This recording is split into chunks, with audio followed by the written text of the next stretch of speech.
I tried out to be an auctioneer when I was 24 years old. Up until that point, the only auctioneers that I had seen were the older British gentlemen who were always on the rostrum.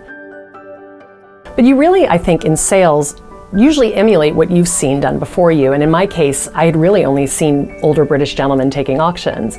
And so when I first started taking auctions, I took them exactly the way that I had seen them taken. So I was very formal, I was very stiff. I think I affected a British accent, a little bit like Madonna. It was very fantastic, but nobody listened.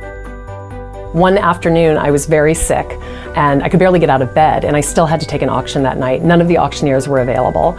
And so I sort of crawled out of bed, I got to stage, and I really couldn't pretend to be anyone other than me. And so when I started to sell the lots, I started to sell them like I would have sold a lot to a friend.